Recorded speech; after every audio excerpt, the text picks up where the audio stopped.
Presentamos A Fondo con José Ignacio Beteta. Análisis económico, análisis político en A Fondo. Este programa llega gracias a Black Coffee, el sabor y aroma del mejor café gourmet del Perú. Muy buenos días, ¿cómo están? Soy José Ignacio Beteta, conductor de A Fondo, presidente de la Asociación de Contribuyentes del Perú, siempre gracias a la red de comunicación regional y gracias al auspicio de Black Coffee. Black Coffee, que es el mejor sabor y aroma del café gourmet en el Perú. Black Coffee, ustedes pueden pedir Black Coffee vía WhatsApp. Al número 997-393-766 o buscándolos en Instagram, @bla_coffee1. Black Coffee es auspiciador de A Fondo. Y pronto tendremos más auspiciadores y aliados en este programa. A ver, llama la atención de estos días dos cosas. Cuando un político no sabe qué hacer, cuando una autoridad pública no sabe qué hacer, se arrebata. Cuando un político, cuando una autoridad pública no sabe qué hacer, pierde el control, se arrebata, ¿no? Se vuelve loquito. Martín Vizcarra cerró el Congreso, ¿no? Keiko Fujimori y los fujimoristas se pusieron agresivos, ¿no? Los becerril, ¿no? Toda esta gente que gritaba y hacía escándalos. Lo mismo pasó y pasa ahora con el presidente Castillo. Cuando no sabe qué hacer, dice cosas que no tienen sentido. Por ejemplo, ahora ha dicho, ¿no es cierto?, ha agredido al presidente del Banco Central de Reserva, a quien acababa de ratificar hace 2 semanas. Ahora, ustedes dirán, bueno, es que los grandes poderes económicos, no, olvídense de los grandes poderes económicos, olvídense de la economía, de la plata, del tipo de cambio, el dólar, los precios, olvídense un segundo de eso. O eres una persona inteligente que ratifica a una persona en su cargo 3 semanas antes y luego es coherente con esa decisión, o tienes problemas mentales y le ratificas a esa persona, la dejas a tu lado y luego 2 semanas o 3 semanas después empiezas a despotricar contra ella, le gritas, la agredes. Eso no es correcto. Olvídense de quién tiene la culpa del alza de los precios. Yo solamente les pregunto, si ustedes deciden elegir a alguien y aceptar que alguien se quede en su cargo, bueno, pues tienes que ser coherente con tu decisión. Y al contrario, defender a tu gente, porque esa gente está puesta ahí por ti. O sea, el señor Castillo ha puesto a Julio Velarde. Él es el responsable de que Julio Velarde sea presidente del Banco Central de Reserva. Entonces, ¿con qué cara puede salir él a insultar a su propio funcionario, al cual él eligió y puso su firma para que se quede ahí?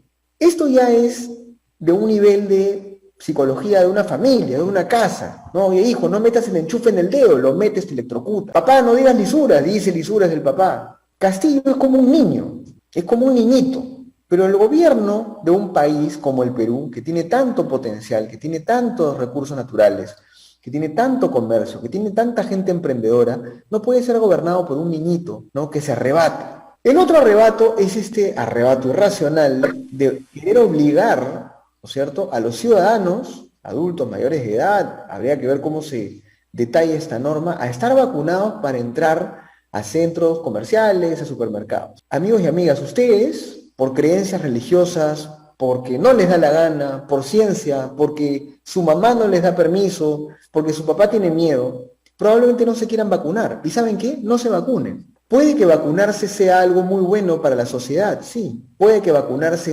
puede que sea muy bueno vacunarse para que la salud pública, ¿no es cierto?, esté un poco más garantizada, no perfectamente garantizada, un poquito más. Pero puede también ser que tú uses tu mascarilla, que te cuides, que te laves las manos, que te eches alcohol, que guardes distancia, que hagas todos los protocolos que se necesitan para no contagiarte y no contagiar, y que no quieras ponerte la vacuna. Obligar a una persona por motivos religiosos, por motivos de creencia, por motivos de voluntad propia, que no quiere ponerse la vacuna, obligarla a hacerlo, es uno de los mayores actos contra la libertad que existe.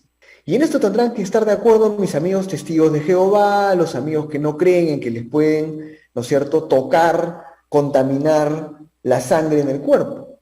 Yo no sé si alguien en el Estado está de acuerdo con eso o no. Yo no soy testigo de Jehová, pero yo respeto las creencias de los testigos de Jehová. Y si el testigo de Jehová no quiere vacunarse porque no quiere contaminar su sangre, o si alguien tiene miedo a la vacuna y no quiere ponerse la vacuna en la sangre, está en el derecho de no hacerlo, mientras cumpla con todos los protocolos de higiene, mientras que se cuide, guarde la distancia social, y se pongan las mascarillas y no le haga daño a nadie. Pero ¿qué cosa es esto? Esto es un arrebato. Otra vez, acá no hay nada pensado. Aquí no es que han determinado científicamente si obligar a la gente a usar una vacuna es algo que va a reducir los contagios. No lo han pensado. Porque el Ministerio de Salud en esta gestión, en la gestión anterior y en la gestión de Pilar Macetti no tenía estudios de nada. Se valía de ciertos estudios internacionales para hacer ciertas cosas y siempre andaba a la improvisada. Entonces, el arrebato del señor Castillo con respecto a Julio Velarde y el arrebato del señor Ceballos con respecto a obligar a la gente a ponerse una vacuna son estas muestras de que tenemos un gobierno que no sabe hacia dónde va. Pero bueno, para empezar ya nuestra entrevista del día de hoy con un invitado muy especial, vamos a hablar de una encuesta que salió el día de ayer, ¿no? El día de ayer salió una encuesta de Ipsos es una encuestadora, ¿no es cierto? Y esta encuesta de Ipsos lo que hizo fue demostrar que la popularidad del señor Castillo sigue bajando. Y sigue bajando porque se la está buscando. Pero algo que llamó mucho la atención fue que en esta encuesta, ¿no es cierto?, una de las razones por las cuales baja la aprobación de Castillo es por los nombramientos indebidos que ha tenido. Y hoy día tenemos con nosotros a Eduardo Herrera. Eduardo, ¿cómo estás? Muy buenos días. ¿Qué tal? ¿Cómo estás, José Ignacio? ¿Cómo te va? Buenos días. Buenos días. Eduardo Herrera, que está con nosotros, es director ejecutivo del Consejo Privado Anticorrupción, una entidad que desde el comienzo del gobierno prácticamente lo que hizo fue vigilar día tras día todas las contrataciones que se hacían en este gobierno, de puño y letra de Castillo, de puño y letra de los ministros, de puño y letra del presidente del Consejo de Ministros, de puño y letra de los altos, de la alta dirección del Estado. La encuesta, Eduardo, que salió ayer, demuestra que a la gente no le gusta que se contrate gente incapaz para el gobierno. ¿Qué piensas tú, no solamente de la encuesta, sino de estas contrataciones, de todo el trabajo que has venido haciendo? Bueno, efectivamente, coincido con lo que señalas. Hay una insatisfacción de parte de la ciudadanía respecto a todos estos nombramientos, porque ven algo que era antes una práctica, digamos, frecuente, pero no tan grosera como está pasando ahora, ¿no? Y eso molesta bastante, ¿no? Dicen que Dios perdona el pecado, pero no el escándalo. Entonces, y esto es escandaloso. Ya tenemos pues ribetes de escándalo. Todos los días ya nosotros nos estamos quedando prácticamente sin manos porque por todos lados los nombramientos están saliendo. Y eso además tiene un tema de fondo, ¿no? Que es el indebido uso del poder, es el cero compromiso con la meritocracia y las carreras administrativas. O sea, la corrupción nunca es un problema, es en realidad un síntoma de lo que está atrás. Y bueno, eso parece que está calando en la población y eso es saludable porque quiere decir que estamos teniendo conciencia de nuestros errores, ¿no? Ahora, de todas estas contrataciones, yo les mencionaba en la introducción a nuestros amigos y amigas que nos oyen en regiones, que, digamos, la ratificación de Julio Velarde en el BCR había sido de puño y letra de Castillo. Y en estos días, más bien Pedro Castillo ha vuelto, ¿no?, a arrebatarse un poco contra Julio Velarde. ¿Qué responsabilidad tiene Pedro Castillo, ya un poco para que le expliques a los que nos escuchan y lo entiendan de una manera muy didáctica, qué responsabilidad tiene Pedro Castillo en los nombramientos que han ocurrido en estos 100, 110 días? Hay algunos que no son directos, otros sí.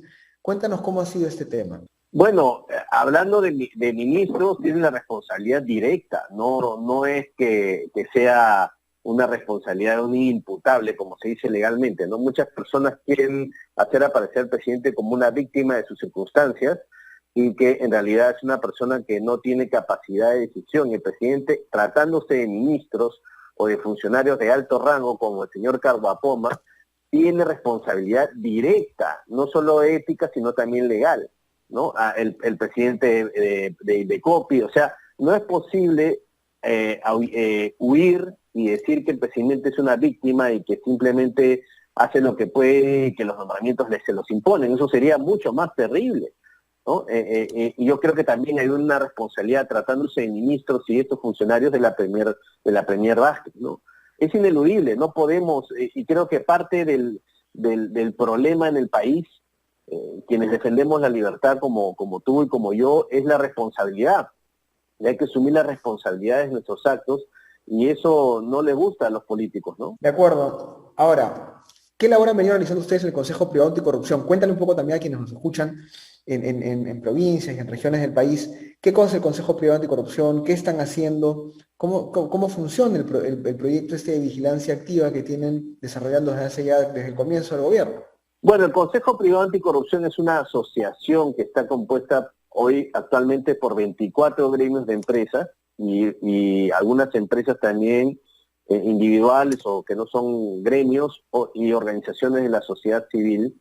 Y en este proyecto de vigilancia activa tiene por finalidad, como le dijiste bien, hacer una vigilancia sistémica y habitual, ayudando a la prensa para poner, visibilizar, hacer roche, en otras palabras, de estos nombramientos pues, equivocados, designaciones controvertidas, visitas sospechosas, y eso es lo que estamos haciendo. Queremos pasar a un segundo nivel que ya es la acción legal, y bueno, estamos en esa lucha, constantemente recibimos cariñosas cartas notariales de requerimiento de algunos funcionarios que se sienten aludidos, y ahí estamos respondiendo algunas amenazas medio indirectas, pero bueno, es lo que toca, ¿no?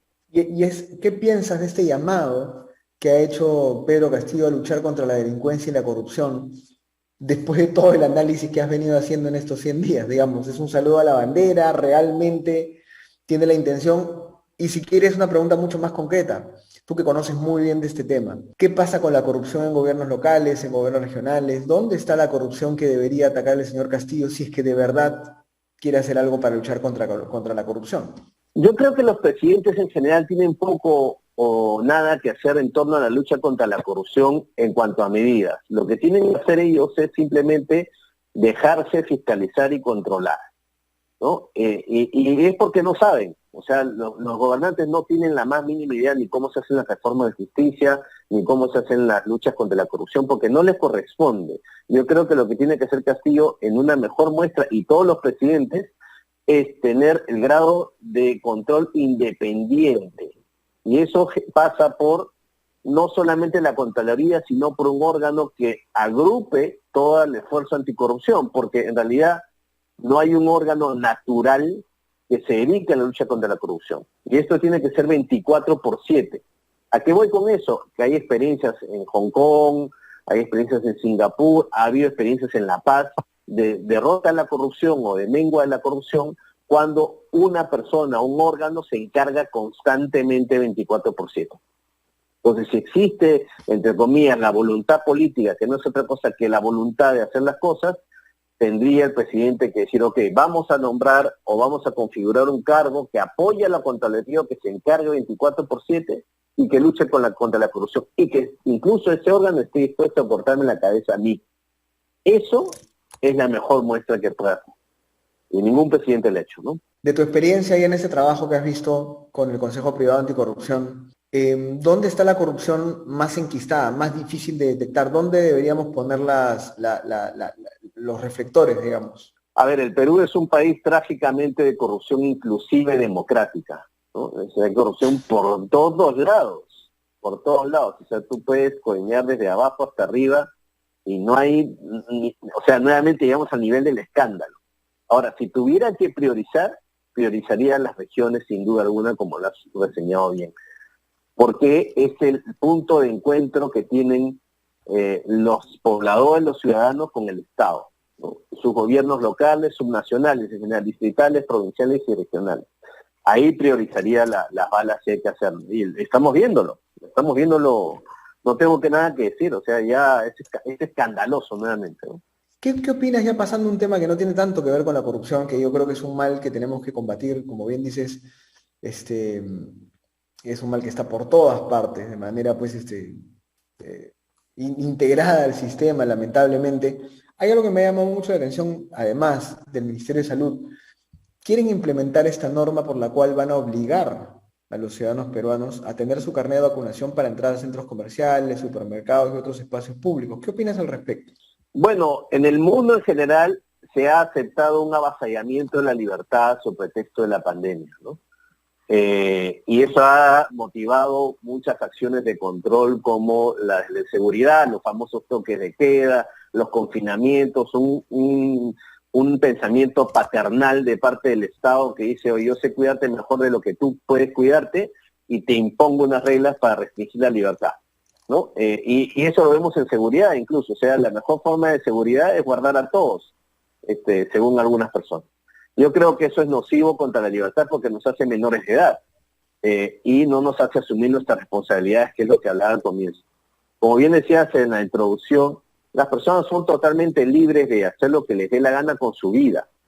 El asunto es que también asuman las responsabilidades, ¿no? El gobierno puede, digamos, de repente generar causales de exclusión o algún tipo de factores, pero la imposición de decir, oye, todos hacen esto porque yo lo estoy diciendo, además, y lo más grave de todo, como lo señalaste, sin ningún tipo de estudio, porque simplemente sacas el dedo por la ventana y dices, oye, me late que esto es, como los famosos pediluvios, las máscaras faciales, en fin, todas esas torpezas que se han hecho a nivel nacional.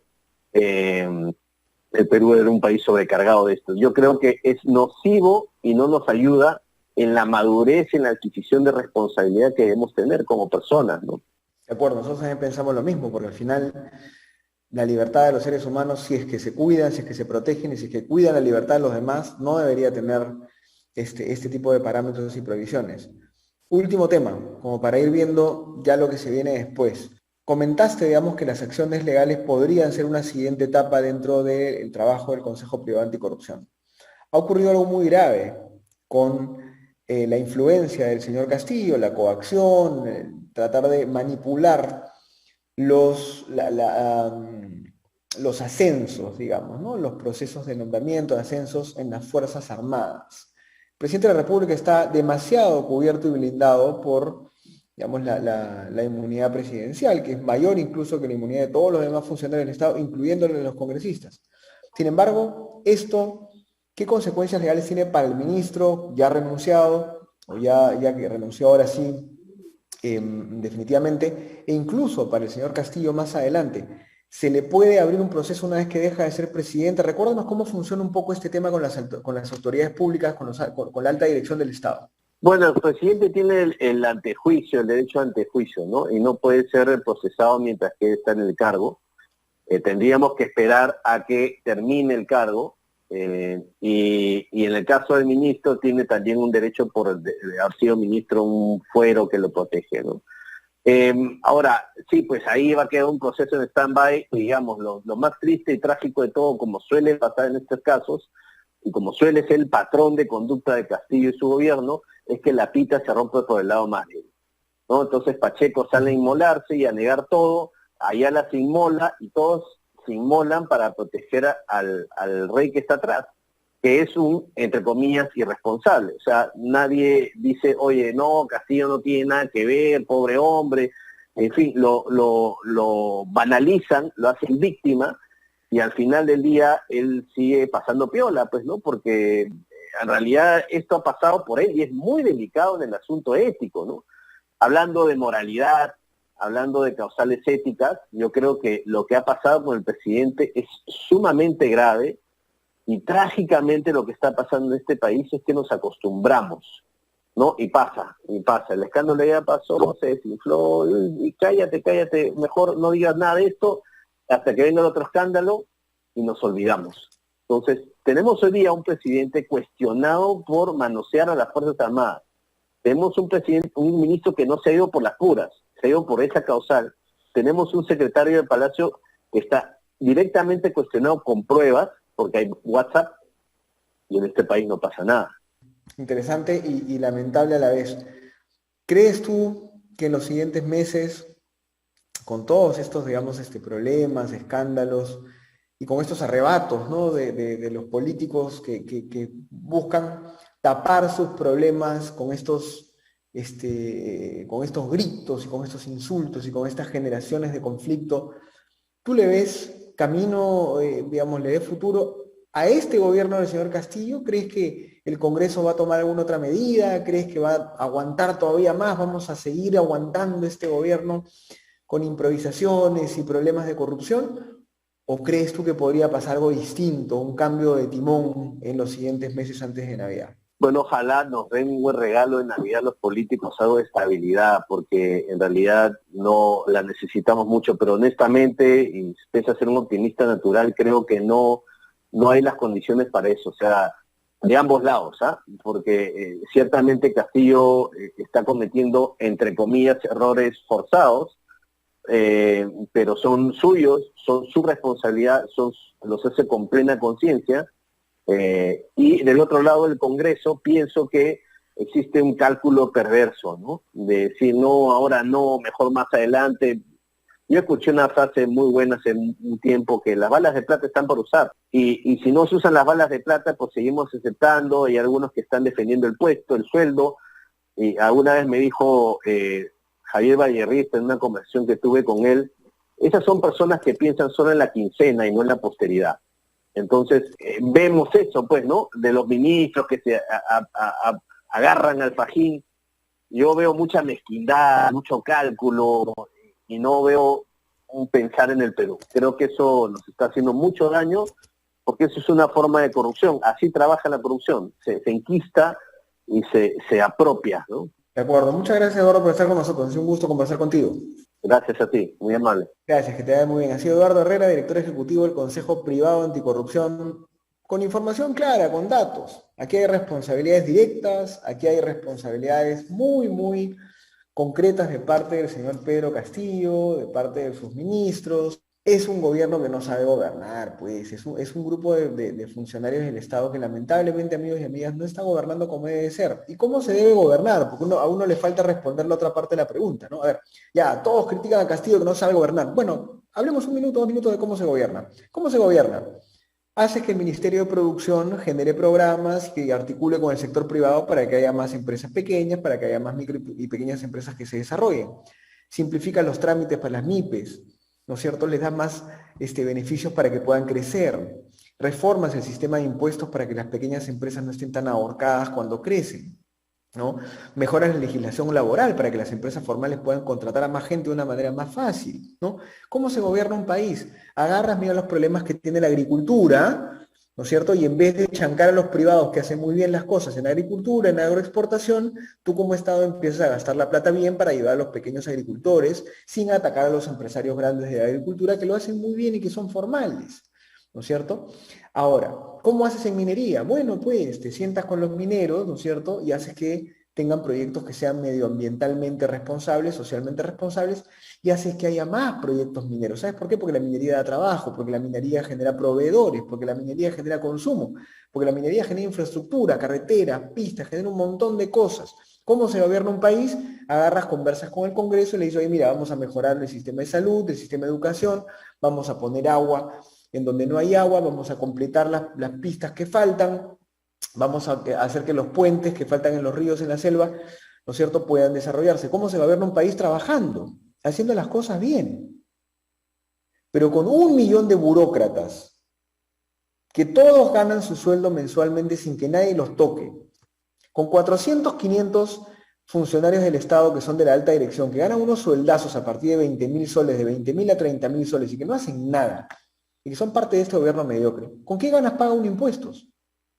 ¿Con qué ganas uno cumple su contrato social si tienes una banda de improvisados y corruptos gobernando tu país? Y esto no es de ahora. El señor Pedro Castillo, con todos los cuestionamientos y críticas que se le hacen, queridos amigos y amigas, el señor Pedro Castillo es más de lo mismo. Lo peor de todo es que muchos que votaron por Castillo votaron por algo nuevo, votaron por un cambio, votaron por algo distinto. Pero el señor Castillo, y ustedes lo están viendo, es más de lo mismo. Si no hubiera sido más de lo mismo, si trajera cosas buenas, cosas nuevas, reformas, sería mejor. Yo he visto un video en Canal 7 haciéndole propaganda a sus 100 días de gobierno, amigos y amigas, en donde el video dice de segunda reforma agraria. Y cuando habla de la segunda reforma agraria, habla de créditos a los agricultores. Amigos y amigas, los créditos a los agricultores existen desde los años 90. Hay créditos a agricultores desde la época de Alan García, del primer gobierno de Alan García. Hay créditos a los agricultores de la época de Fujimori. Hay créditos a los agricultores de la época de Toledo. Hay créditos a los agricultores de la época del segundo gobierno de Alan García, del gobierno de Humala, del gobierno de PPK. Los créditos a los agricultores, queridos amigos y amigas, existen desde hace 30 años. ¿Cómo puede un canal del Estado, el Canal 7, salir a hacer propaganda hablando de segunda reforma agraria y luego decir que lo que han hecho en esa segunda reforma agraria son dar créditos a los agricultores? ¿Nos creen tontos? Que sea un gobierno más de lo mismo no sería tan malo. El problema es que parece que es peor que lo que teníamos antes. Amigos y amigos de provincias, aquí no hay un tema de racismo, aquí no hay un tema de clasismo, aquí no hay un tema de Lima contra las regiones, no, acá hay un tema de datos y de información. Y ustedes tienen que ser honestos, ser transparentes. Y así hayan votado por Castillo porque pensaban que era una esperanza, aceptar que lo que estamos viviendo ahora es inaceptable. Muchas gracias, nos vemos el día de mañana en A Fondo. Que les vaya muy bien. Hemos presentado A Fondo con José Ignacio Beteta.